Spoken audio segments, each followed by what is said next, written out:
65세에서 75세, 흔히들 이 시기를 황금기라고 부릅니다. 아이들은 이미 제자리를 찾았고 직장에서는 어느 정도 역할을 마무리한 뒤 은퇴라는 새로운 장을 준비하는 때, 많은 분들이 이제야 한숨 돌리겠다, 이제부터는 내 시간을 살아야지 라고 생각합니다. 하지만 아이러니하게도 바로 이 여유라는 틈 사이로 우리의 건강을 무너뜨리는 작은 위험들이 스며들기 시작합니다. 눈에 잘 보이지 않기 때문에 더욱 무섭고, 사소하기 때문에 더욱 방심하게 되는 위험들. 제가 오늘 드릴 이야기는 바로 이 보이지 않는 작은 균열에 관한 것입니다. 사실 나이가 들면서 몸과 마음이 변화한다는 건 누구나 알고 있습니다. 하지만 대부분의 사람들은 그 변화가 어느 순간 갑자기 찾아온다고 착각합니다. 예를 들어 어느 날 갑자기 무릎이 아프기 시작한다든지 갑자기 혈압이 오르는 것처럼 느끼죠. 하지만 실제로는 그렇지 않습니다. 수십 년 동안 쌓여온 작은 피로와 습관이 아주 천천히, 조용히 몸을 약하게 만들고 있었던 것입니다. 황금기는 그 결과가 본격적으로 드러나기 시작하는 시기일 뿐입니다. 특히 주변에서 자주 듣는 말이 있습니다. 나는 아직 젊은이들보다 더 잘 움직여. 내 나이에 이 정도면 괜찮지. 예전이랑 똑같아. 아무 문제 없어. 이런 말들을 하며 자신이 얼마나 건강한지를 강조하는 분들이 많습니다. 하지만 제가 여러 어르신들을 만나면서 느낀 건 이렇게 말하는 분호도 실제로 위험에 가장 먼저 노출된다는 것입니다. 왜냐하면 스스로 약해지고 있다는 사실을 인정하지 않는 것, 바로 그 자존심이 위험을 부르는 첫걸음이기 때문입니다. 여기서 조금 무거운 이야기를 해보겠습니다. 통계에 따르면 한국에서 65세 이상 노년층의 입원 사유 1위는 큰 질병이 아닙니다. 바로 작은 부주의에서 시작된 사고입니다. 작은 넘어짐, 작은 충돌, 작은 실수. 하지만 이 작은 사고가 가져오는 결과는 절대 작지 않습니다.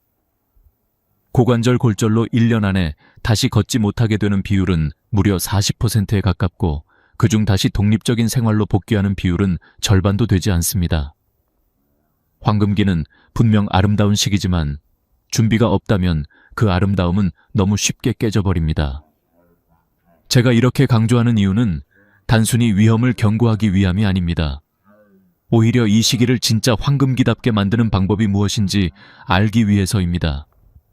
황금기는 저절로 황금빛으로 빛나는 시기가 아닙니다.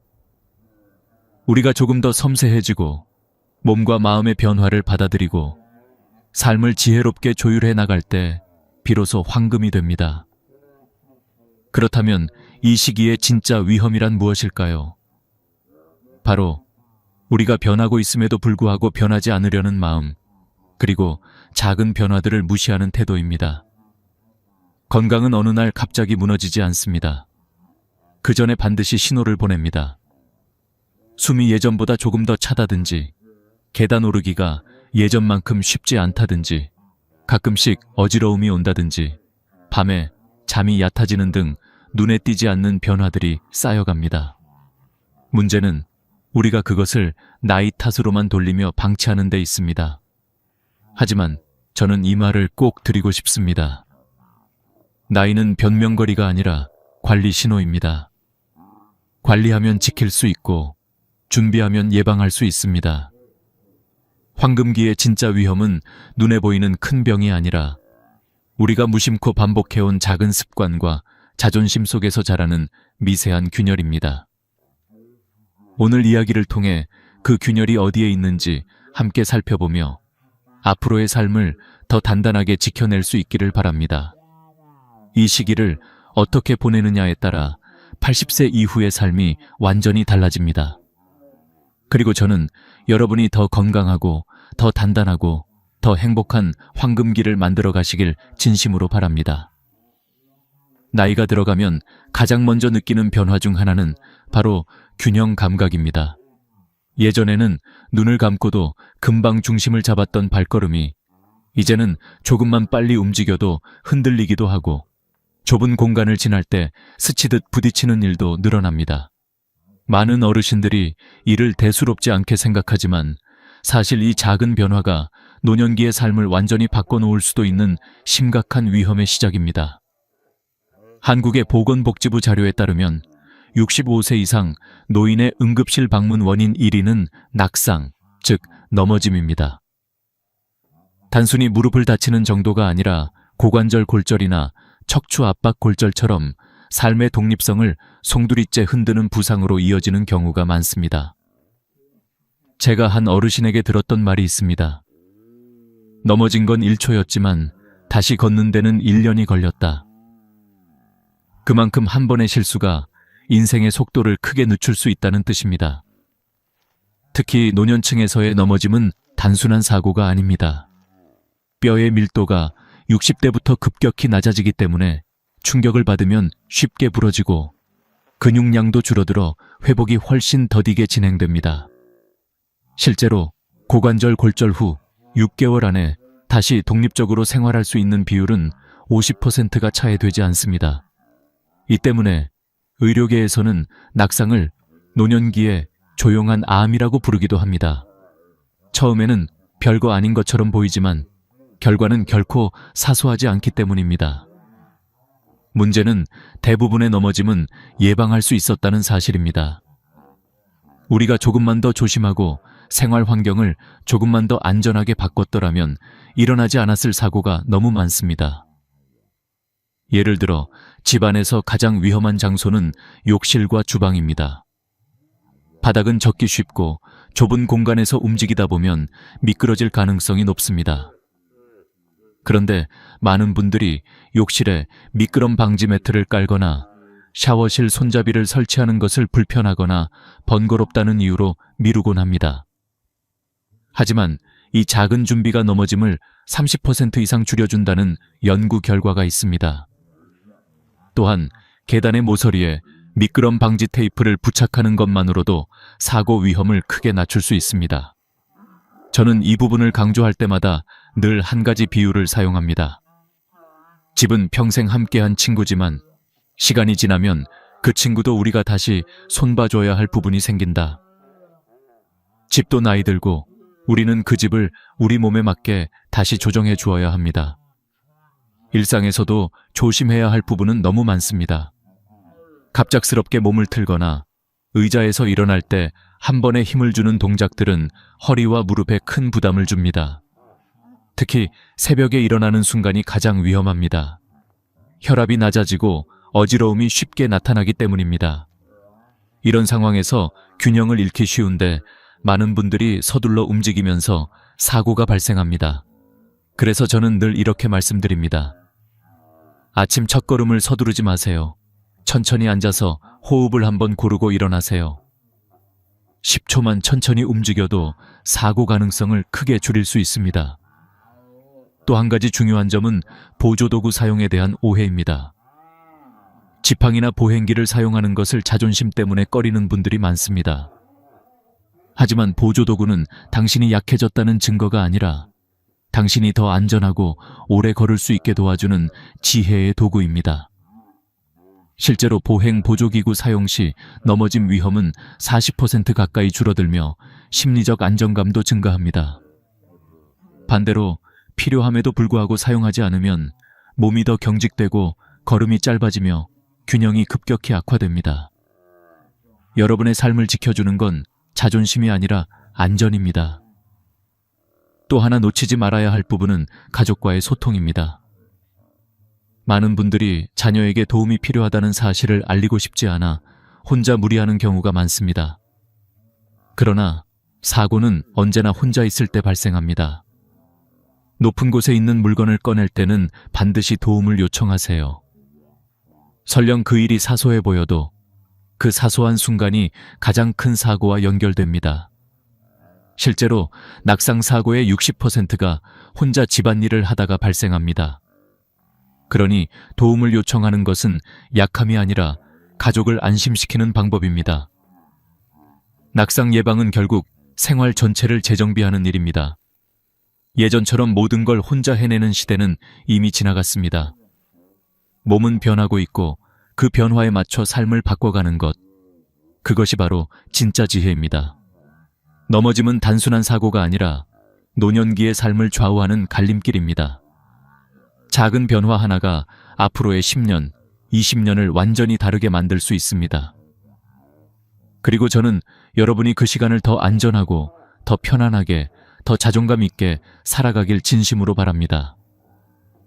나이가 들어갈수록 많은 분들이 가장 크게 느끼는 불안은 바로 돈에 관한 문제입니다. 젊었을 때에는 몸이 움직이면 어떻게든 일해서 벌 수 있었습니다. 하루 더 일하면 다음 달이 조금이나마 편안해졌고 조금 무리하면 그만큼 수입도 늘어났습니다. 하지만 60대 중반을 지나 70대에 가까워지면 상황은 완전히 달라집니다. 이제는 일하고 싶어도 몸이 따라주지 않거나 건강이 먼저 걱정되는 나이가 됩니다.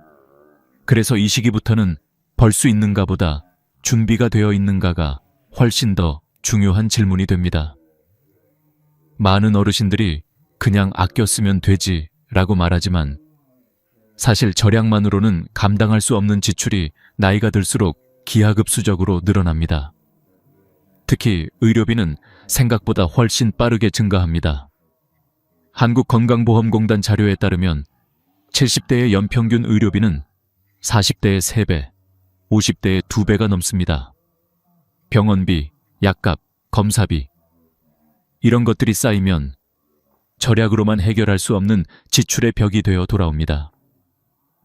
그래서 노년기의 재정에서 가장 중요한 것은 누구에게도 기대지 않고 스스로를 지킬 수 있는 능력, 즉 재정적 독립입니다. 단순히 돈을 모아둔다는 개념을 넘어 자존심을 지키는 가장 중요한 힘이기도 합니다. 부모로서, 어른으로서 자녀에게 짐이 되지 않으려는 마음은 누구나 가지고 있습니다. 하지만 경제적으로 준비가 부족하면 마음과는 다르게 의존할 수밖에 없는 순간이 옵니다. 그때 생기는 미묘한 거리감, 말하지 않아도 서로 느껴지는 부담, 이런 감정들은 관계를 서서히 무너뜨리기도 합니다. 그래서 저는 늘 강조합니다. 돈은 단순한 생활비가 아니라 노년기의 품위와 자유를 지키는 마지막 방패이다. 많은 분들이 연금만 있으면 충분하다고 생각합니다. 하지만 현실은 다릅니다. 한국의 평균 국민연금 수령액은 생각보다 높지 않습니다. 기본 생활은 가능할지 몰라도 병원비나 갑작스러운 지출까지 감당하기에는 턱없이 부족한 경우가 많습니다. 게다가 물가 상승률은 매년 올라가는데 연금은 그 속도를 따라가지 못합니다. 그렇기 때문에 65세에서 75세 사이, 바로 지금이 재정적 계획을 재정비할 수 있는 마지막 골든타임이라고도 말합니다. 나이가 더 들면 선택지가 줄어들고 움직일 수 있는 범위도 줄어들기 때문입니다. 여기서 중요한 건 얼마나 많은 돈을 가지고 있는가가 아닙니다.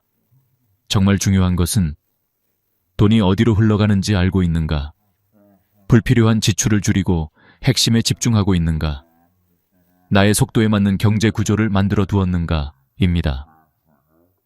예를 들어 자녀에게 계속 금전적 도움을 주는 경우가 있는데 이는 사랑이지만 때로는 노년의 가장 큰 부담으로 돌아옵니다. 자녀 역시 자신의 인생을 살아야 하기 때문에 결국 어느 순간부터는 부모가 더 이상 지원할 수 없는 순간이 찾아옵니다. 부모와 자녀 모두에게 갑작스러운 부담을 주지 않기 위해서라도 노년기에는 금전적 경계를 분명히 할 필요가 있습니다.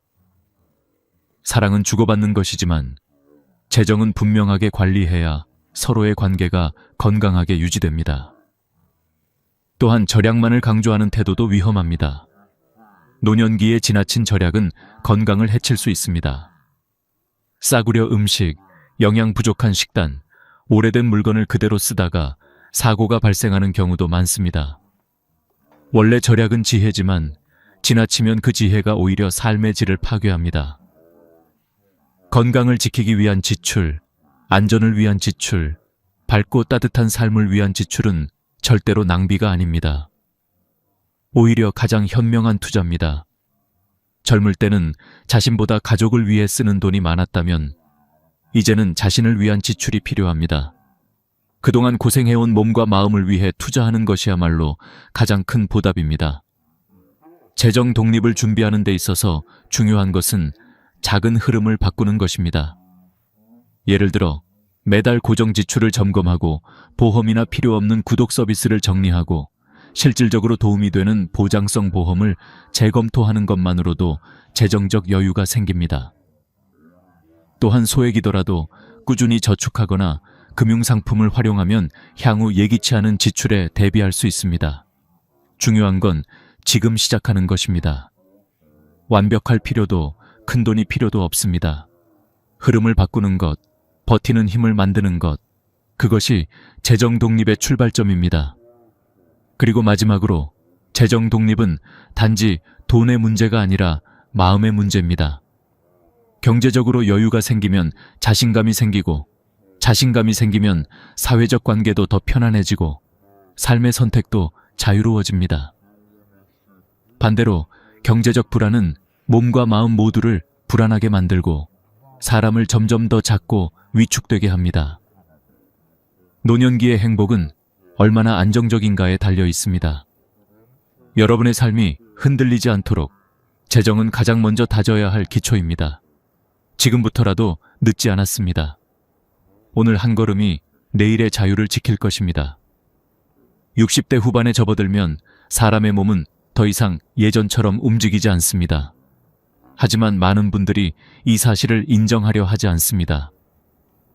나는 아직도 젊을 때처럼 할 수 있어. 이 정도는 아무것도 아니야 라는 말로 스스로를 다독이지만 그 말 뒤에는 한 가지 공통점이 있습니다. 바로 몸이 보내는 신호를 외면한다는 것입니다. 몸은 절대로 거짓말을 하지 않습니다. 조금만 움직여도 숨이 차는 느낌, 허리가 뻐근한 아침, 밤마다 뒤척이며 찾아오는 불면, 계단을 오를 때 몰래 찾아오는 가벼운 현기증. 이것은 단순한 피곤함이 아니라 몸이 보내는 위험 신호입니다. 우리가 무시하면 무시할수록 그 신호는 더 큰 문제로 돌아옵니다. 젊을 때는 무리한 일을 해도 다음 날이면 금방 회복되었습니다. 하지만 65세 이후의 몸은 회복 속도가 절반 이하로 떨어집니다. 근육량도 매년 1%씩 감소하고 혈관도 탄력을 잃어 조금만 무리해도 혈압이 크게 흔들립니다. 의학적으로 보면 나이가 들수록 밤사이 회복해야 하는 에너지의 양이 급격히 늘어나지만 실제로 몸이 회복할 수 있는 속도는 줄어듭니다. 그래서 60대 중반 이후에는 무리하지 않는 것이 바로 건강을 지키는 전략이 됩니다. 제 경험상 과로로 큰 병을 얻은 분들은 대부분 공통적으로 이렇게 이야기합니다. 그날도 그냥 버티면 되는 줄 알았어. 그동안 그래 왔으니까. 하지만 몸은 어느 날 갑자기 무너지는 것이 아니라 계속된 경고를 견딜 만큼 견디다가 한순간에 한계점을 넘는 것입니다. 여기서 현실적인 예를 하나 들어보겠습니다. 서울의 한 병원에서 발표한 자료에 따르면 65세 이상 환자 중 심근경색으로 응급실에 온 환자의 40%가 사고 전 2주 동안 과로를 경험했다고 답했습니다. 즉, 과로는 단순한 피로가 아니라 생명을 위협하는 요인이 됩니다. 또 다른 조사에서는 60대 후반의 노년층이 하루 6시간 이상 서서 일하거나 무거운 물건을 자주 들 경우 허리 디스크나 척추 협착증 발병률이 3배 이상 증가한다고 보고했습니다. 노년기의 몸은 이미 수십 년간의 사용으로 지쳐있고 단단해 보이지만 안쪽은 약해져 있습니다. 나무도 수령이 높아지면 조금의 바람에도 쉽게 부러지듯 우리의 몸도 겉으로 보이는 것보다 훨씬 섬세하고 조심스럽게 다뤄야 합니다. 그렇다면 왜 많은 분들이 몸이 보내는 신호를 무시할까요? 그 이유는 단순합니다. 평생 해오던 방식을 바꾸는 것이 쉽지 않기 때문입니다. 젊었을 때는 가족을 위해, 직장을 위해, 공동체를 위해 몸을 사리지 않고 일을 했습니다. 몸이 아파도 참고 피곤해도 견디고 힘들어도 버티는 것이 당연한 시대를 살았습니다. 하지만 그때의 몸과 지금의 몸은 다릅니다. 과거의 방식으로 현재를 살려 하면 몸은 반발할 수밖에 없습니다. 그러므로 노년기는 몸이 원하는 속도로 살아가는 법을 배우는 시기입니다. 이 시기의 지혜는 참아내는 힘이 아니라 휴식하는 기술에 있습니다. 휴식은 절대 게으름이 아닙니다. 오히려 휴식은 건강을 유지하고 삶의 질을 높이는 가장 중요한 요소입니다. 의사들은 말합니다. 불필요한 과로를 줄이고 충분한 휴식을 취하는 것만으로도 심혈관 질환 위험이 30% 이상 감소한다고. 실제로 많은 어르신들이 자신도 모르게 과로를 반복합니다.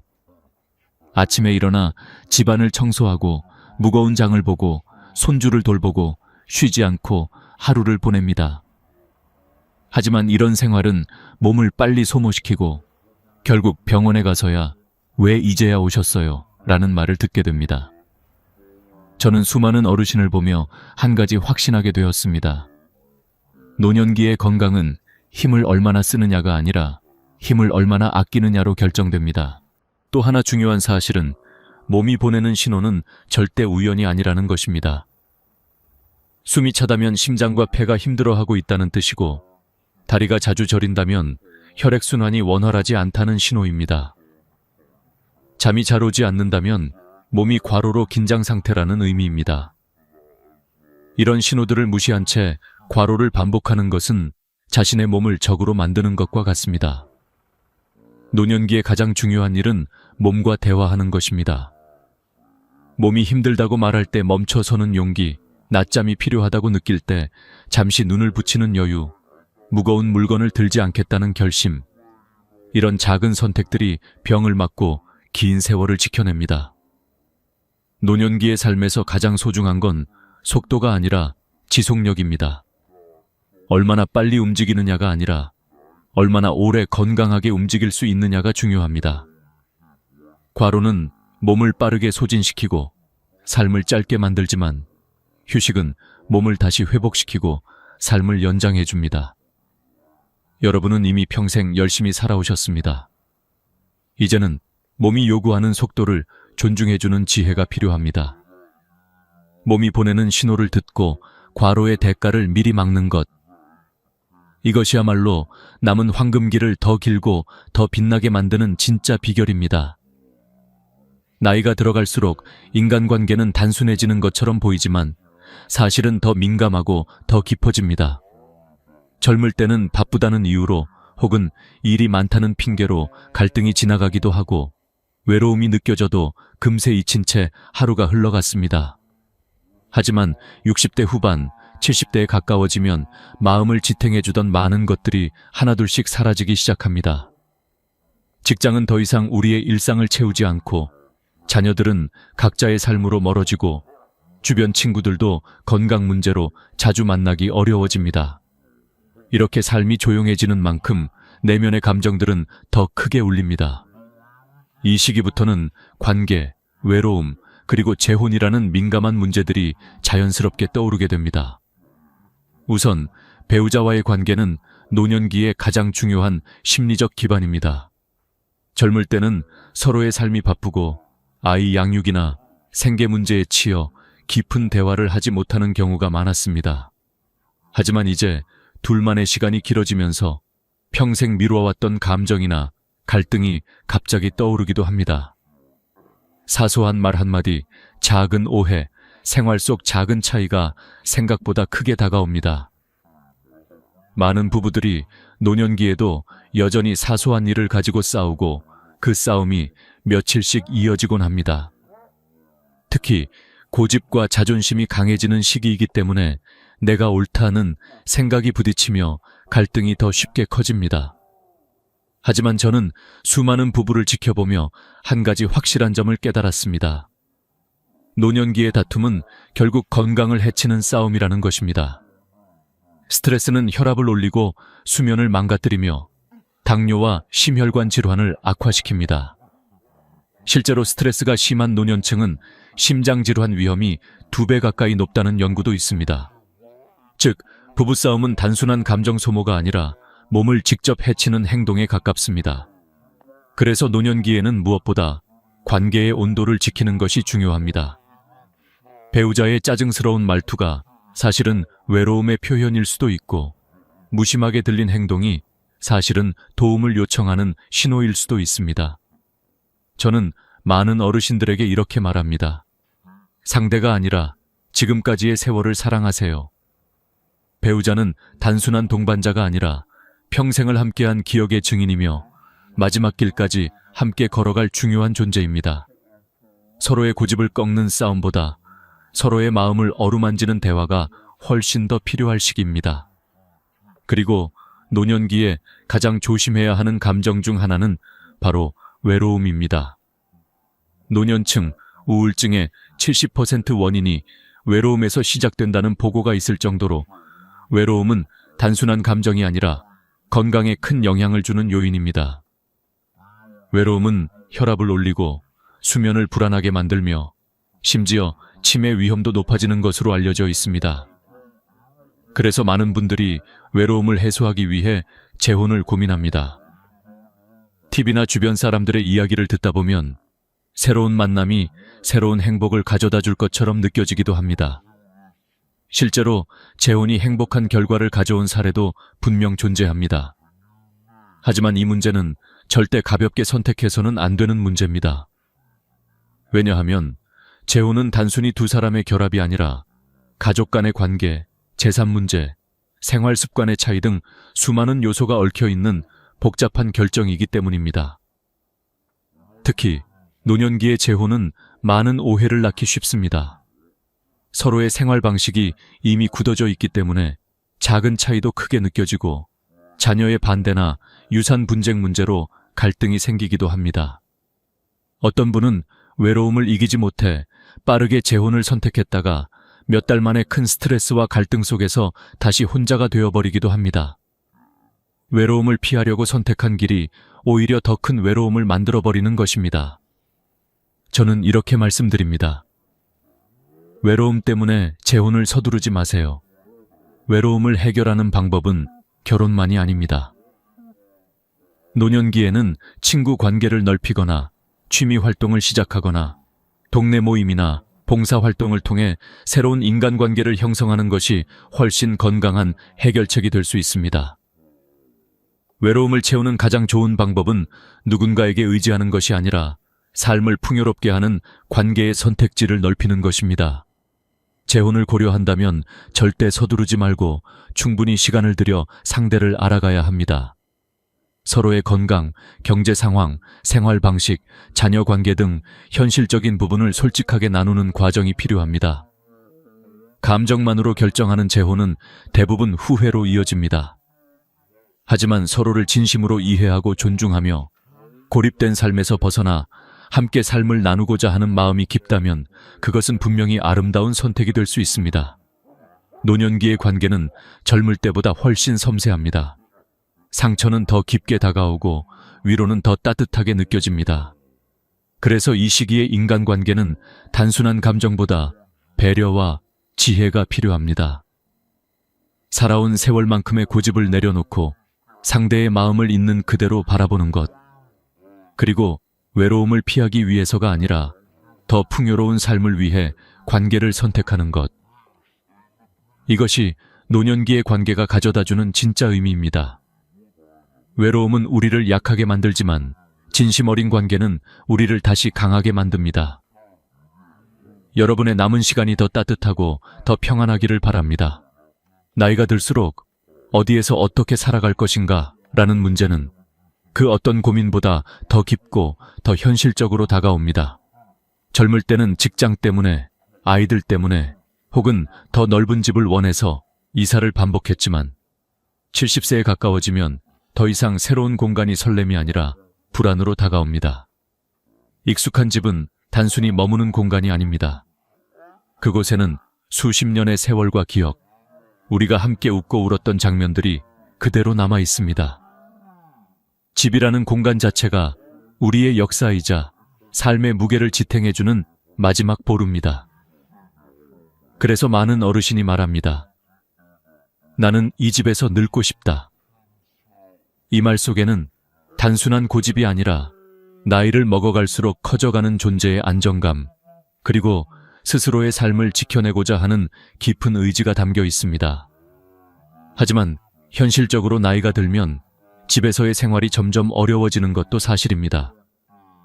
계단이 부담이 되고 욕실에서 미끄러질까 두려워지고 고장이 나도 쉽게 고칠 수 없으며 갑작스러운 위급 상황이 발생할 때 도움을 요청하기도 쉽지 않습니다. 그렇기 때문에 많은 자녀들은 부모님에게 더 작은 집으로 이사하거나 자신들과 함께 살 것을 권유합니다. 물론 그 마음은 깊은 사랑과 걱정에서 비롯된 것입니다.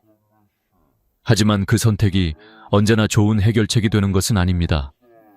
왜냐하면 집을 떠난다는 것은 단순히 공간의 이동이 아니라 삶의 일부를 내려놓는 일이기 때문입니다.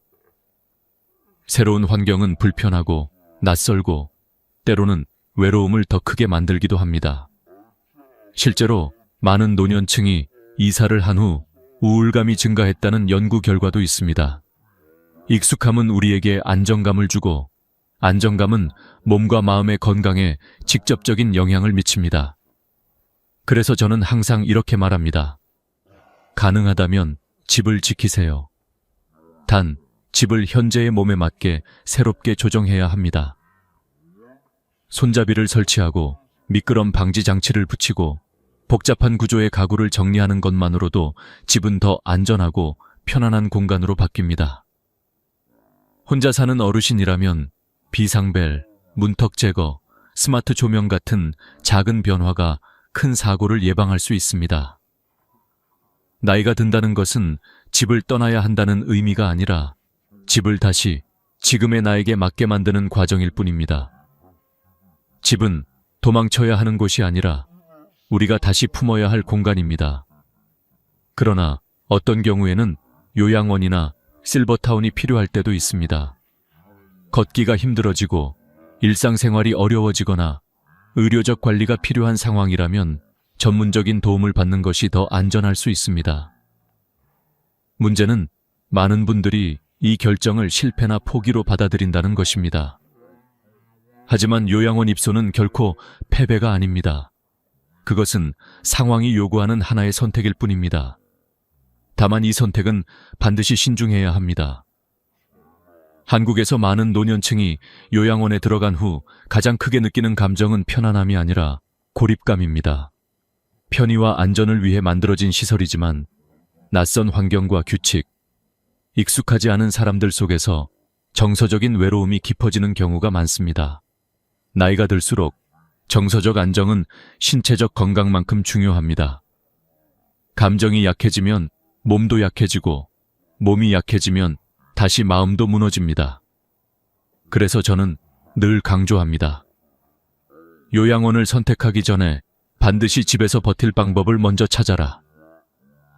방문 간호 서비스, 돌봄 서비스, 지역복지센터 프로그램, 응급 호출 시스템 등 다양한 지원을 활용하면 집에서도 안전하게 생활할 수 있는 경우가 많습니다.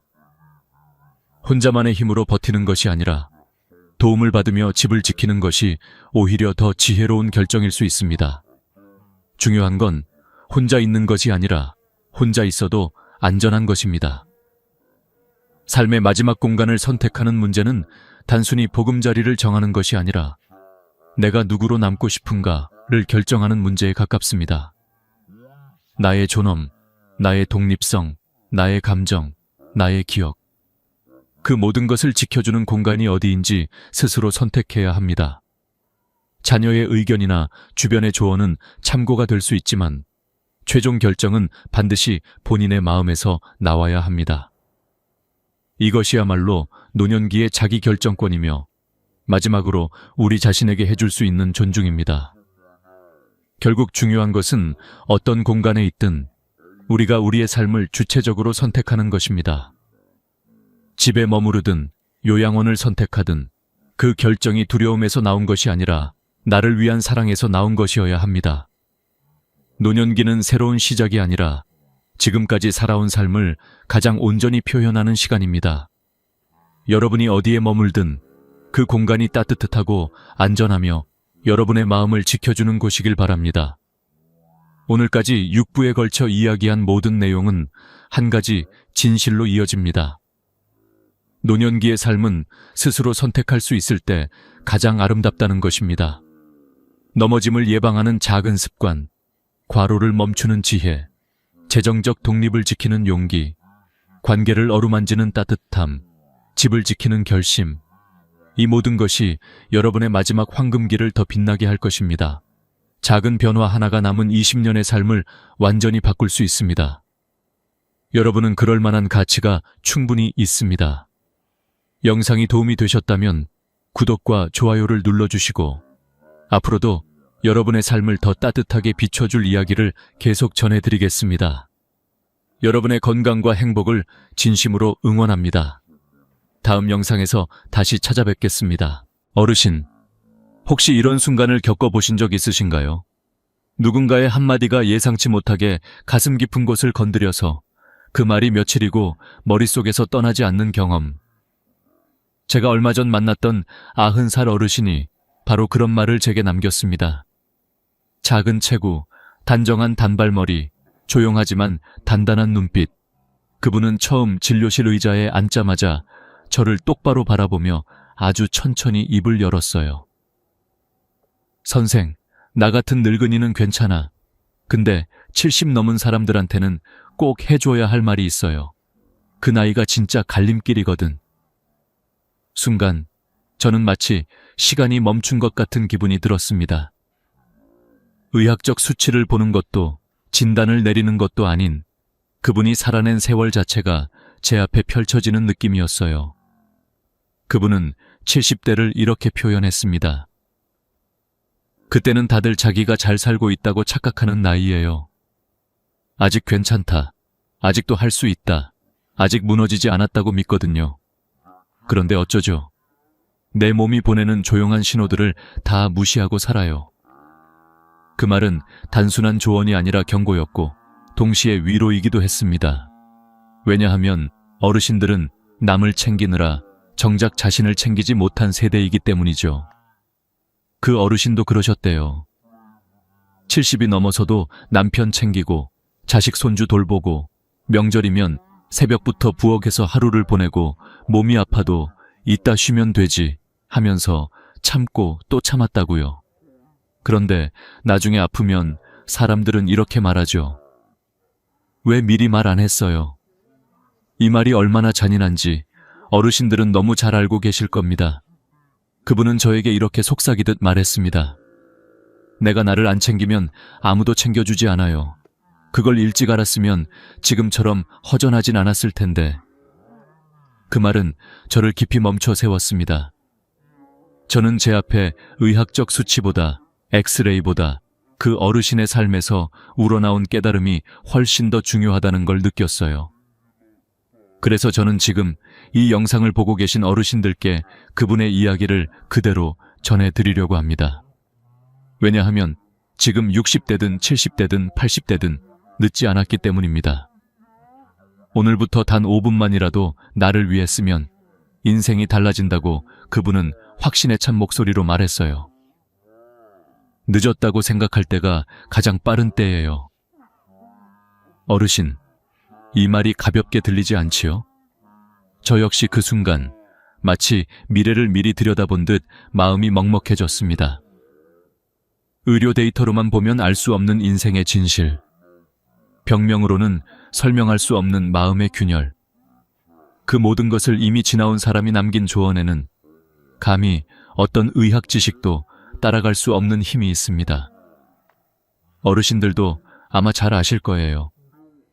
인생 후반부에는 몸보다 마음이 더 빠르게 무너지고 마음이 무너지면 몸이 따라 무너지는 그 순서를요. 그래서 오늘 이 이야기는 단순한 건강 조언이 아니라 앞으로 남은 삶을 어떻게 살아가야 하는지 알려주는 작은 등불 같은 시간이 되었으면 합니다. 어르신, 지금 이 순간에도 누군가는 나중에 해야지, 조금만 더 참자 라고 생각하며 자신을 뒤로 미루고 있을지 모릅니다. 그리고 바로 그런 마음이 우리의 70대, 80대, 90대를 결정합니다. 그 어르신은 마지막에 이렇게 말했습니다. 나도 80 넘어서부터 바꿨어요. 그런데도 달라지더라고요. 그러니까 지금 듣고 있는 사람들은 절대 늦지 않았어요. 제가 이 말을 왜 영상의 첫 부분에 넣었는지 아세요? 어르신이 남긴 마지막 문장이 너무 강렬했기 때문입니다. 사람은 오래 사는 게 어려운 게 아니라 나답게 사는 게 어려운 거예요. 그래서 이 영상은 바로 그 나답게 사는 법을 알려주는 여정이 될 것입니다. 그리고 지금부터 시작되는 6개의 이야기는 90살 어르신의 목소리와 제 경험, 그리고 수십 년간 어르신들을 진료하며 느껴온 깨달음이 함께 녹아있는 시간입니다. 어르신, 지금부터는 부디 천천히 그리고 편안하게 들으세요. 이 이야기는 바로 당신의 이야기이니까요. 어르신, 사람 나이가 60을 넘고 70을 지나 80에 가까워지면 몸이 보내는 신호와 마음이 보내는 신호가 아주 조용해지지만 더 명확해집니다. 그런데 여전히 많은 분들은 그 신호를 그냥 나이 드니 그렇지 뭐 하고 넘기곤 하시지요. 하지만 제가 90세 어르신께 들었던 말처럼 그 작은 신호들은 사실 우리 몸이 마지막으로 보내는 부탁 같은 것입니다. 지금이라도 나를 챙겨주세요. 이 말이 어쩌면 가장 절실한 조언일지도 모릅니다. 그래서 오늘은 어르신의 이야기를 조금 더 깊게, 조금 더 천천히, 그리고 그분의 목소리 그대로 담아 이어가 보려고 합니다. 그분은 이렇게 말씀하셨어요. 내가 살아보니까요, 몸은 갑자기 나빠지지 않아요. 천천히, 아주 천천히 무너져요. 그래서 더 무서워요. 저는 그 말을 들었을 때 의사로서, 그리고 한 사람으로서 마음이 턱 막히는 느낌이었어요. 우리 몸이 아프다고 소리치기 전에 이미 수십 번, 수백 번 작은 메시지를 보내고 있었던 거죠. 허리가 조금씩 무거워지고 아침에 일어날 때 무릎이 덜컥거리고 자꾸만 피곤하고 가슴이 자주 두근거리기도 하고 잠이 깊지 않게 오고 별것 아닌 일에도 마음이 쉽게 흔들리는 것들. 다 몸이 우리에게 건네는 작은 신호들이었어요. 이대로 가면 곧 무너져요.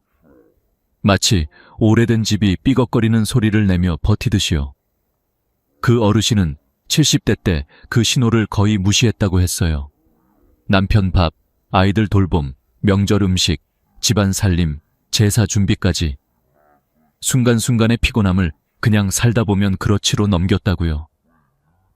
그런데 문제는 그 작은 버팀이 쌓이고 쌓여서 어느 날 갑자기 무너지는 순간이 찾아온다는 거예요. 허리가 뚝 하고 내려앉는 그날, 무릎이 걸음을 멈추는 그날, 밤새 다리가 쑤셔 잠을 못 이루는 그날, 병원에 가보니 이미 너무 늦어버린 그날. 어르신은 그걸 내가 나를 버린 세월의 결과라고 말했어요. 그래서 그분의 말이 더 깊게 와닿았습니다. 내가 나를 안 돌보면 아무도 나를 대신 돌봐주지 않아요. 가족도, 자식도, 심지어는 남편도요. 이 말은 절대 원망이 아니라 현실을 오래 살아본 사람의 깨달음이었습니다. 어르신은 몸이 아픈 날에도 밥 차리고 청소하고 손주 봐주고 쉬어야 할 타이밍에 끝까지 버티다가 결국 허리가 무너졌다고 했어요. 디스크 진단을 받고 물리치료를 다니면서도 밥 차려야지, 집 치워야지 라는 생각이 가장 먼저 들었다고 하셨죠. 의사인 제가 그 얘기를 들으며 얼마나 마음이 아팠는지 몰라요. 사람들은 자신을 가장 마지막에 둡니다. 특히 어르신들은 남 생각 먼저 하는 것을 미덕으로 배웠기 때문에 더 그렇죠. 하지만 그 어르신은 말했습니다. 그게 잘하는 게 아니었어요. 그건 나를 망가뜨리는 길이었어요. 그 후로 그분은 삶을 바꾸기 시작했다고 했습니다. 아침에 일어나면 남편 밥을 먼저 준비하는 것이 아니라 자기 밥을 먼저 준비했대요. 자신이 먹기 편한 반찬을 한 가지라도 따뜻하게 준비해서 천천히 먹는 시간을 만들었다고요. 처음엔 가족들이 왜 요즘 아침상이 부실해졌냐고 불평도 했지만 결국 깨달았대요. 엄마가 무너지면 집 전체가 무너진다는 걸. 그리고 그분은 매일 10분씩 자신의 몸을 위해 시간을 썼대요. 허리를 펴고 종아리를 주물러주고 발바닥을 눌러주고 고생했어, 미안했어 라고 말하는 연습을 했대요. 어르신은 말했습니다. 그 10분이 나를 살렸어요. 그 말은 의학적으로도 사실입니다. 10분의 스트레칭은 근력 감소를 늦추고 혈액순환을 도와줍니다. 종아리를 마사지하면 하지 부종을 줄이고 심부정맥 혈류를 증가시키죠. 발바닥을 눌러주는 건 신경 자극을 통해 혈류를 깨우는 역할을 합니다. 그리고 가장 큰 효과는 자기 자신에게 돌아가는 마음의 회복입니다. 내 몸을 내가 돌보고 있다. 이 감각은 노년 우울을 줄이는데 실제로 강력한 효과가 있어요. 2018년 국제노인의학저널에서는 자기관찰형 자기관리 루틴을 가진 노인의 우울 위험이 37% 감소한다는 보고도 있습니다. 어르신은 그 이후로 더 이상 남의 눈치를 보지 않기로 했다고 했어요. 내가 아프지 않기 위해 하는 일인데 그걸 왜 누가 뭐라 하나요? 그 말에 저는 속으로 박수를 쳤습니다. 맞아요. 자기 건강을 챙기는 건 이기적인 행동이 아닙니다. 이건 책임이에요.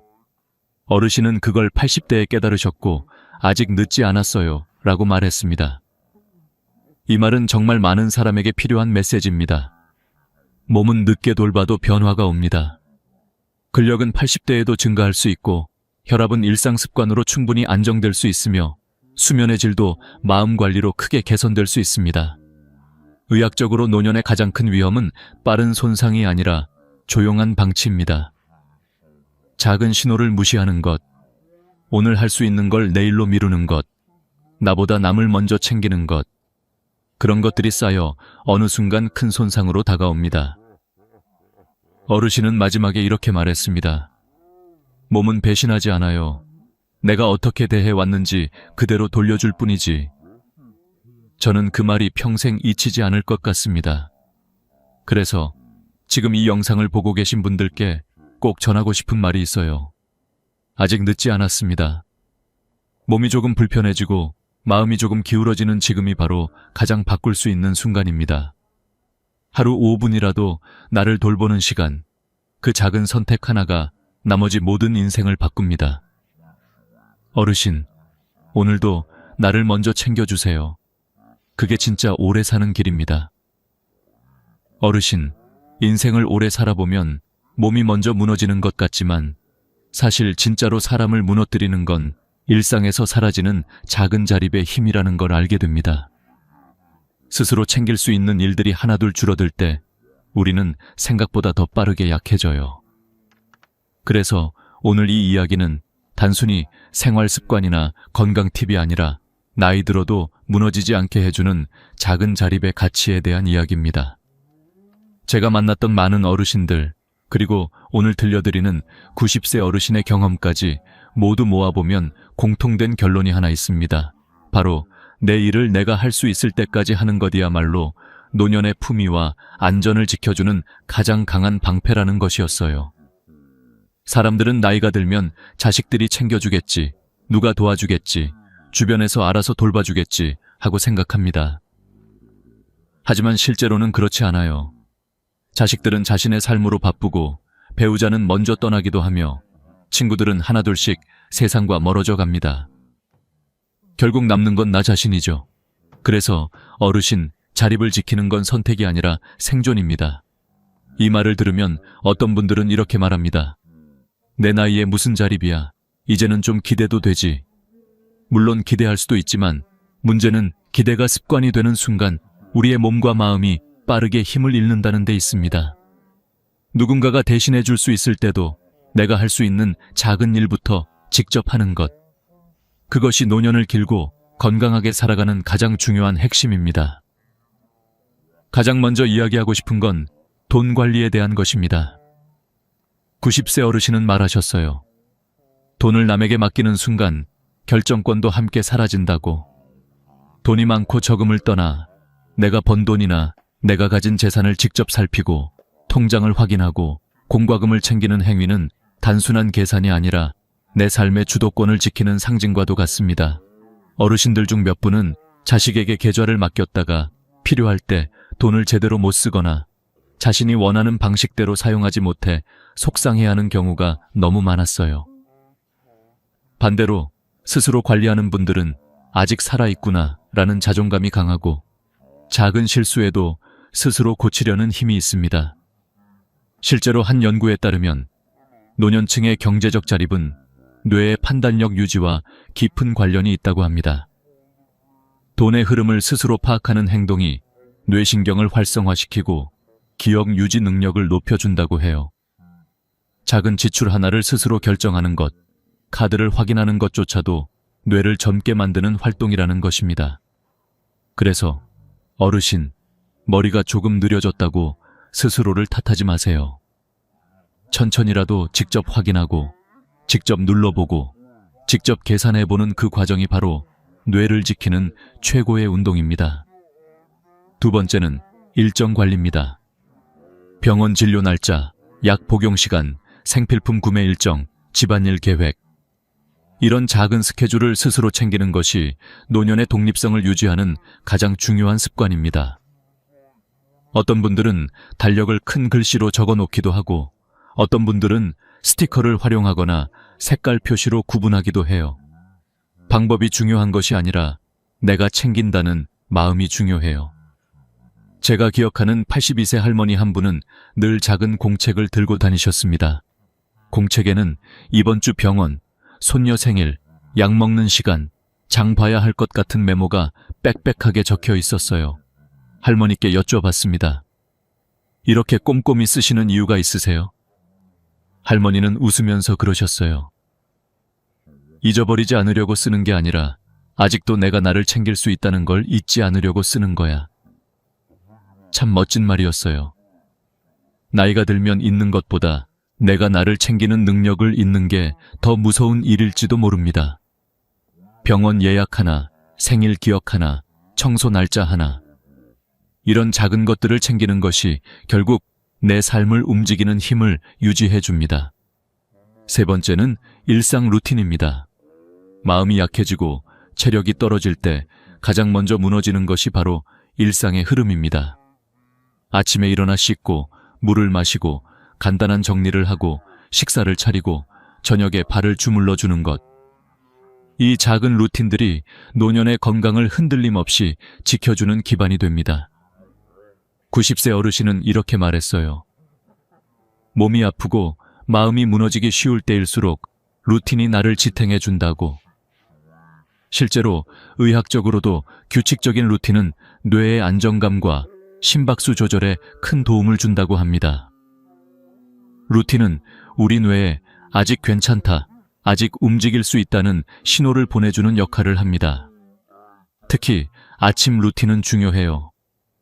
침대에서 일어나 햇빛을 맞는 것만 해도 노년층의 우울감 완화에 큰 효과가 있다는 연구도 있어요. 그리고 발바닥을 지압하거나 스트레칭을 하는 간단한 동작들은 혈액순환을 돕고 다리 근력을 유지시키는 데도 큰 역할을 합니다. 네 번째는 스스로 해내는 작은 성공 경험입니다. 예를 들어 김치 냉장고에서 필요한 걸 꺼내고 수건을 개고 화초에 물을 주고 차 한 잔을 끓여 마시는 것. 이런 일들은 누가 봐도 사소해 보이지만 실제로는 건강과 자립을 지켜주는 작은 승리입니다. 나이 들수록 몸은 느려지고 힘은 약해지지만 그 느린 속도 그대로라도 스스로 해냈다는 경험은 마음에 엄청난 힘을 줍니다. 제가 아는 78세 어르신은 이렇게 말했어요. 내가 무언가를 해낼 때마다 나한테서 아직 살아있는 기운이 느껴져. 어르신, 나이가 든다는 건 우리가 못하는 일이 늘어난다는 의미가 아니라 아직 할 수 있는 일을 더 귀하게 여기는 시기가 온다는 뜻입니다. 마지막으로 꼭 드리고 싶은 말이 있어요. 자립은 완벽함이 아닙니다. 모든 걸 혼자서 하라는 이야기도 아니에요. 단지 내가 할 수 있는 만큼은 내가 한다는 마음입니다. 내 힘으로 할 수 없는 일이 생기면 도움을 받아도 됩니다. 하지만 스스로 해낼 수 있는 일들을 하나둘 내려놓으면 삶의 중심도 함께 흔들리기 시작합니다. 그래서 오늘 이 말을 꼭 드리고 싶습니다. 어르신, 아직 늦지 않았습니다. 오늘부터라도 작은 것 하나만 직접 해보세요. 그 작은 행동이 내일을 바꾸고 일주일을 지키고 나머지 생을 단단하게 받쳐줄 힘이 됩니다. 어르신의 삶은 아직 충분히 스스로 지켜낼 만큼 강합니다.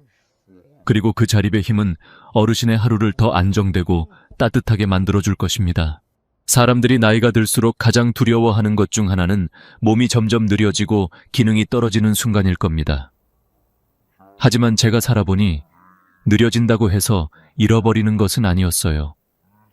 오히려 느려지기 때문에 더 깊이 보게 되고 더 섬세하게 느끼게 되는 것들이 있었죠.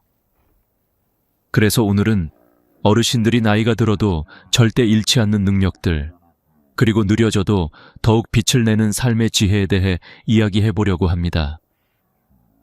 어쩌면 지금 조금 불편함을 느끼시는 분들도 있을 거예요. 다리가 전보다 무겁고 눈이 흐릿해지고 기억이 가끔씩 새어나가는 순간들. 그러나 그런 변화 속에서도 여전히 반짝이는 능력들이 있습니다. 그리고 그 능력들은 오히려 나이가 들어서야 비로소 완성되는 소중한 것들이에요. 가장 먼저 말씀드리고 싶은 건 손을 짚지 않고 일어나는 힘입니다. 어르신 혹시 지금도 의자에서 손을 짚지 않고 일어나실 수 있으신가요? 만약 그렇다면 그건 정말 대단한 능력입니다. 보기엔 별것 아닌 것 같아 보여도요. 이 한 동작 안에는 몸의 균형, 다리 근력, 허리의 안정성까지 모두 담겨 있어요. 병원에서도 이 무릎 보조 없이 일어나기 테스트를 중요한 건강 지표로 사용하거든요. 어떤 연구에 따르면 손을 짚지 않고 앉았다 일어나는 동작을 자연스럽게 할 수 있는 사람들은 그렇지 않은 사람들보다 평균 수명이 더 길다고도 합니다. 그만큼 몸 전체가 잘 협응하고 있다는 뜻이기 때문이지요. 예전에는 당연하게 했던 일들이 나이가 들어서도 자연스럽게 되는 경우, 그건 정말 큰 선물이자 축복입니다. 그리고 저는 그런 능력들이 단순히 운동 능력 때문만은 아니라고 생각합니다. 평생 살아오며 몸을 꾸준히 움직이고 스스로를 챙기고 포기하지 않았던 삶의 태도가 만들어낸 결과이기도 하니까요. 두 번째로 말씀드리고 싶은 건 돋보기 없이 글씨를 읽을 수 있는 눈의 힘입니다. 눈은 우리가 나이가 들수록 가장 먼저 변화를 느끼는 기관이지요. 특히 70세가 넘어가면 백내장, 황반변성, 시력 저하가 자연스럽게 시작됩니다. 그래서 많은 분들이 신문을 볼 때 글자를 가까이 당기거나 스마트폰 글씨를 크게 키워보곤 하세요. 하지만 아직도 신문을 자연스럽게 펼쳐 드시고 자막을 읽고 음식 포장지의 글씨를 알아보신다면 그건 단순한 눈의 건강이 아니라 뇌와 눈의 협력이 여전히 잘 유지되고 있다는 의미입니다. 많은 분들이 눈이 안 보이면 그냥 나이 들어서 그렇지 라고 말씀하시지만요. 사실 눈의 기능은 생활 방식과도 깊은 관련이 있어요. 스트레스를 줄이고 햇빛을 적당히 받고 삶을 여유롭게 살아가는 분들이 대체로 눈 건강도 오래 유지합니다. 저는 항상 어르신들께 말씀드려요. 눈은 단순히 보는 기관이 아닙니다. 마음이 머무는 창문이에요. 뭔가를 읽고 싶고 보고 싶은 마음이 있으니까 눈도 더욱 오래 힘을 내주는 거죠. 그리고 세 번째 능력은 대화를 이어가는 힘, 즉 마음의 청력입니다. 나이가 들어도 대화를 자연스럽게 이어가는 사람들은 단순히 귀가 밝아서가 아니라 마음이 여전히 깨어있기 때문이에요. 상대의 말을 듣고 그 뜻을 이해하고 거기에 맞는 대답을 자연스럽게 이어가는 능력은 인지 능력, 사회성, 감정 공감 모두가 잘 작동해야 가능한 일입니다. 연구에서도 대화를 꾸준히 하는 노년층은 치매 발병률이 낮다는 결과가 나왔어요. 말을 주고받는 행위 자체가 뇌의 회로를 자극하고 혈류를 유지하게 도와주기 때문입니다. 또 대화는 외로움이라는 보이지 않는 병을 막아주는 가장 강력한 면역력입니다. 사람들이 말합니다. 나이가 들면 말 상대가 없다고. 하지만 그 말 속에는 말하고 싶다는 마음이 숨어 있죠. 어르신, 혹시 주변 사람들이 어머니는 이야기하면 참 기분 좋아진다 라고 말한 적 있으신가요? 그렇다면 이미 어르신은 삶을 밝히는 사람으로 살아오신 겁니다. 대화를 이어가는 힘은 젊음의 증거이고 동시에 인생의 따뜻한 흔적이기도 해요. 네 번째로 제가 꼭 말씀드리고 싶은 건 호기심을 잃지 않는 마음입니다.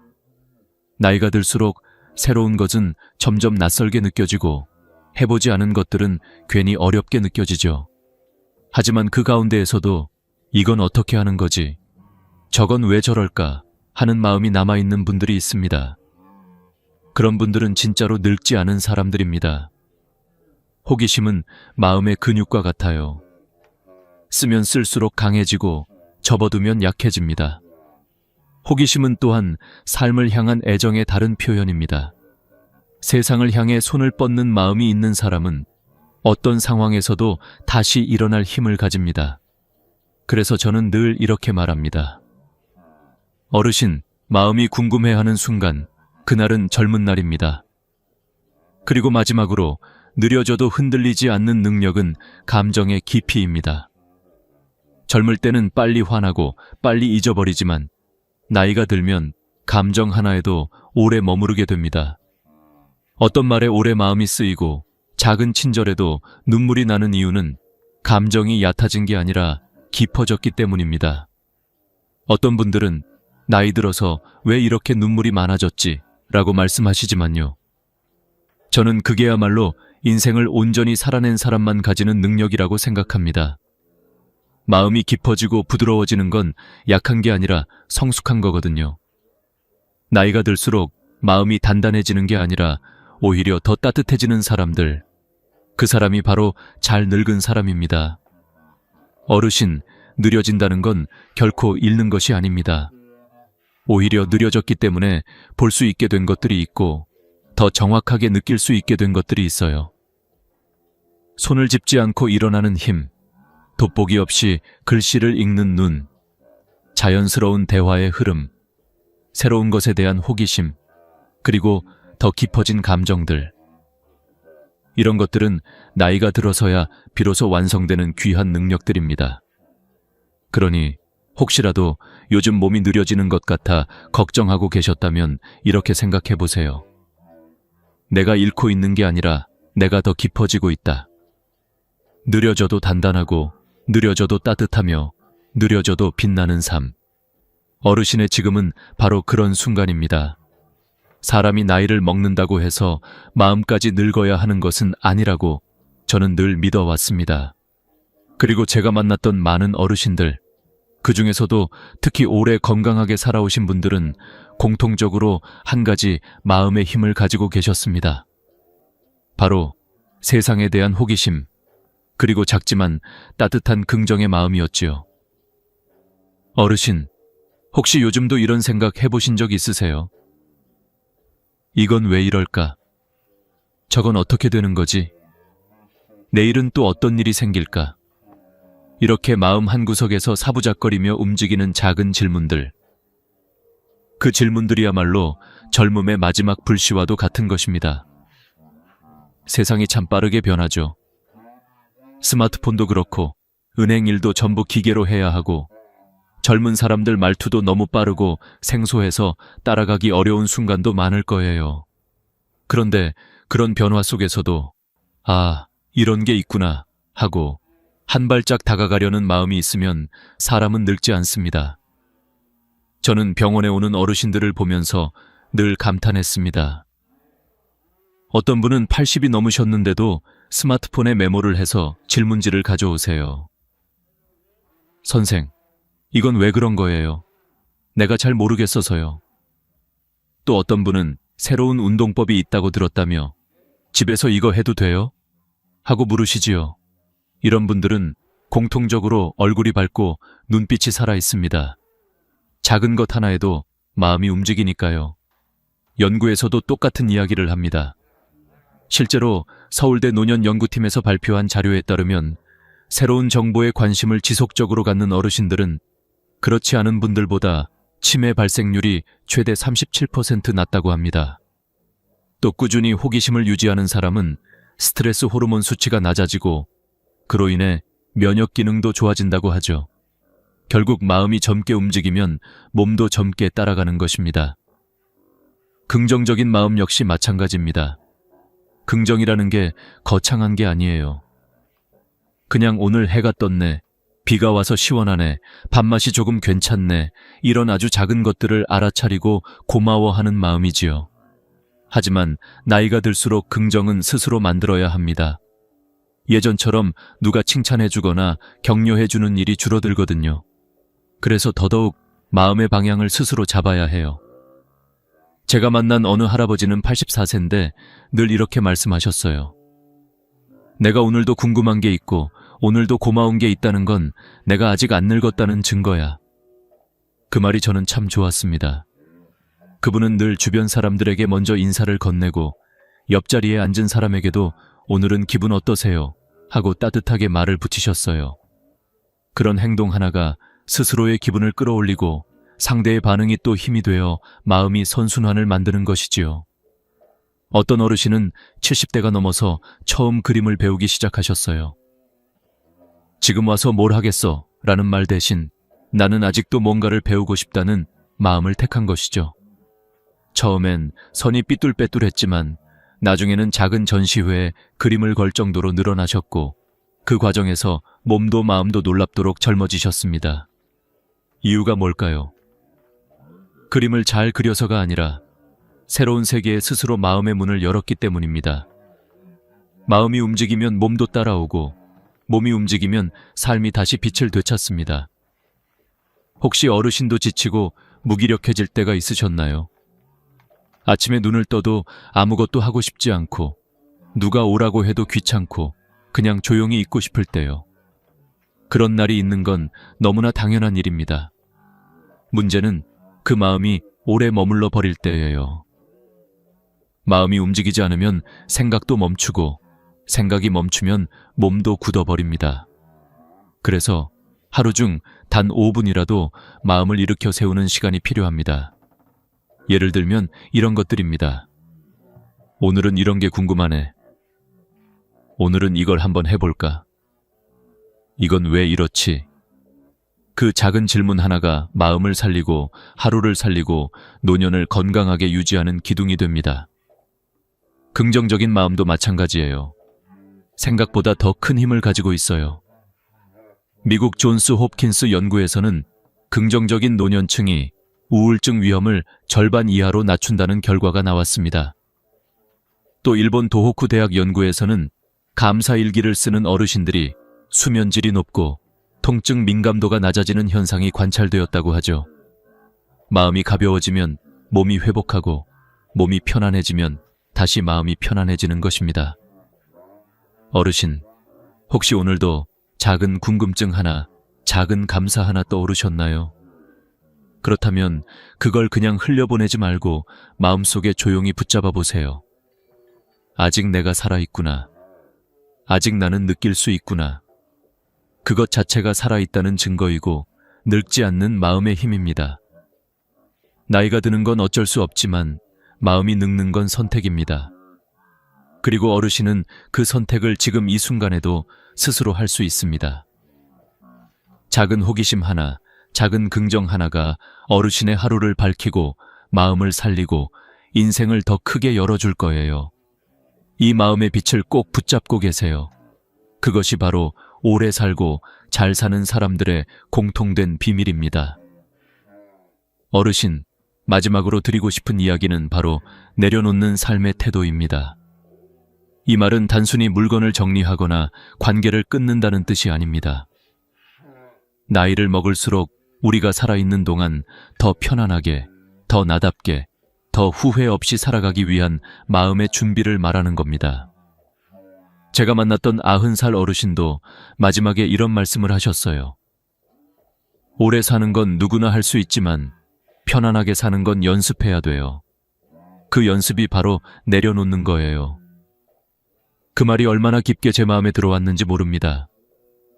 사실 우리는 평생 무언가를 쥐고 살아왔습니다. 젊을 때는 책임을 쥐었고, 중년이 되면 가족을 쥐었고, 나이가 들면 기억과 습관, 추억까지 모두 손에 꼭 쥐고 놓지 않으려 하지요. 하지만 손에 쥐고 있는 것이 많아지면 마음이 무겁습니다.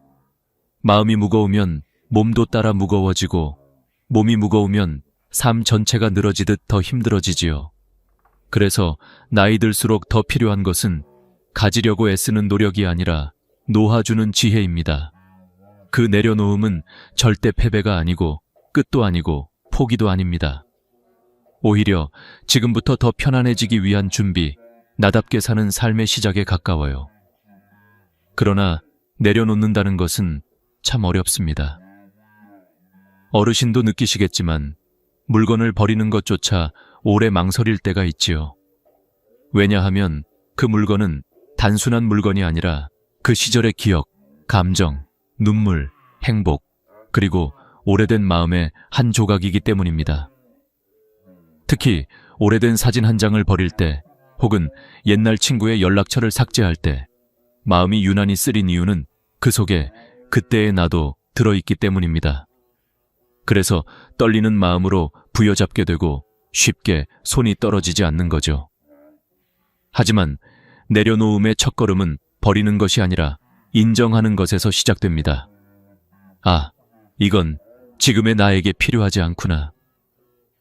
아, 이 기억은 이미 내 안에 남아있으니까 굳이 물건이 없어도 괜찮겠구나. 아, 이 관계는 붙잡아도 더 이상 따뜻하지 않구나. 이렇게 인정하는 순간 내려놓음은 자연스럽게 흘러갑니다. 감정도 마찬가지입니다. 평생 참으며 살아온 분들이 많습니다. 젊을 때는 참고 넘어가는 것이 어른스러운 일이라고 배웠고 누군가에게 서운해도 그냥 조용히 삼켜야 한다고 믿어왔지요. 하지만 그 감정들은 절대 사라지지 않습니다. 겉으로는 멀쩡해 보여도 그 감정들은 몸속 깊은 곳에 가라앉아 병이 되고 답답함이 되고 무기력이 되기도 합니다. 그래서 감정을 내려놓는다는 것은 정말 중요합니다. 그건 누구에게 화를 내라는 말이 아니라 내 마음을 있는 그대로 바라보고 인정하라는 뜻입니다. 나 오늘 좀 힘들구나. 나 외롭구나. 나 서운했네. 이 한마디를 스스로에게 해주는 것만으로도 마음이 풀립니다. 그리고 가능하다면 누군가에게 말하는 것, 아주 소박한 대화라도 하는 것이 감정을 비우는데 큰 도움이 됩니다.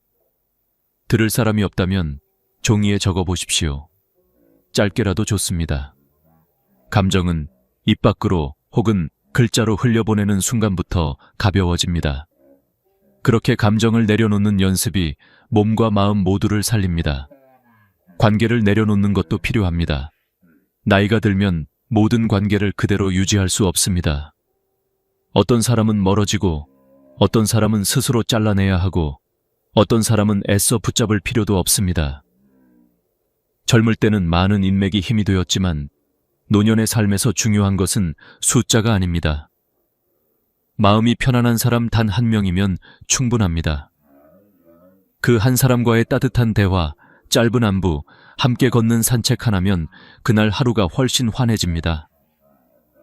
반대로 마음을 무겁게 만드는 사람, 말을 할 때마다 가슴이 답답해지는 사람, 그 관계는 멀리 두는 것이 건강입니다. 관계에도 정리와 거리두기가 필요합니다. 혼자가 되는 것이 두렵다고 억지로 잡고 있는 관계는 결국 자신을 더 힘들게 합니다. 나이 들수록 관계는 양이 아니라 질입니다. 편안한 관계 하나가 10명의 피곤한 관계보다 더 큰 힘이 됩니다. 그리고 무엇보다 중요한 건 기대를 내려놓는 것입니다. 우리가 가장 많이 상처받는 이유는 사실 상대가 나쁘기 때문이 아니라 내가 가진 기대가 크기 때문입니다. 자식이 좀 더 자주 연락해 주길 바라고, 손주가 먼저 찾아오길 바라고, 가족들이 내 마음을 알아주길 바라지요. 하지만 그 기대는 자주 이루어지지 않고, 이루어지지 않으면 섭섭함이 되고, 섭섭함은 마음을 갉아먹는 외로움이 됩니다. 그래서 기대를 내려놓는 것은 나를 보호하는 일입니다.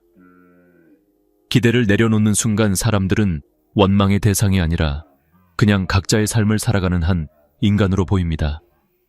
그때 비로소 마음이 편안해지고 관계가 훨씬 부드러워집니다. 마지막으로 내려놓아야 할 것은 불안입니다. 나이가 들면 누구나 미래가 두렵습니다. 혹시 아프면 어떡하나, 혼자 남으면 어떡하나, 죽음이 가까워지면 어떡하나. 하지만 그 두려움은 지금의 시간을 어둡게 만들 뿐입니다.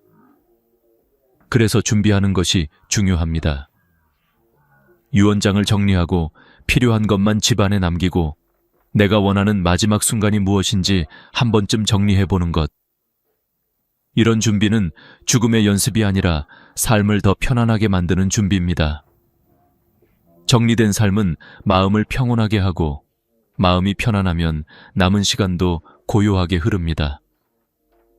어르신, 오늘 이 이야기를 들으셨다면 마지막으로 꼭 기억해 주세요. 오래 사는 것보다 더 중요한 것은 어떻게 살아남은 시간을 보낼 것인가입니다. 많이 쌓는 삶보다 가볍게 비우는 삶이 더 깊고 더 아름답습니다. 너무 많이 가지려 하지 말고 너무 많이 붙잡으려 하지 말고 대신 나를 잘 돌보고 내가 좋아하는 것 하나만 품고 살아가는 것. 그게 진짜 장수이고 그게 진짜 평안이고 그게 진짜 나답게 사는 일입니다. 그리고 그 어르신이 마지막에 하셨던 말처럼 오래 사는 건 어려운 게 아니야. 가볍게 사는 게 어려운 거야. 이 말을 오늘 여러분의 마음속에 조용히 담아두셨으면 합니다. 어르신의 남은 시간들이 조금 더 가볍고 조금 더 따뜻하고 조금 더 평안하기를 진심으로 바랍니다. 오늘 이야기를 끝까지 들어주셔서 감사합니다.